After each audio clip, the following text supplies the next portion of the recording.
good evening. My son is not home. Here's listening for the retirement. This latest little groceries from Dawson Mall and TUC Fair Price. And the bread is from Kofu. Okay? The bread is from Kofu. Okay? There's a few kinds. Okay? There's the cheese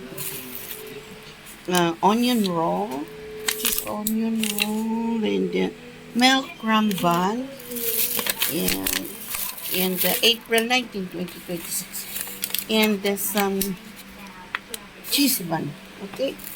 Two kinds of cheese, okay? One is cheese roll and one is cheese bun. And what is this one? It's yam bun, okay? Meaning taro, okay? So these are from Kofu, okay? The bread. This one is from NTUC, okay? NTUC, okay? NTUC. Fair price.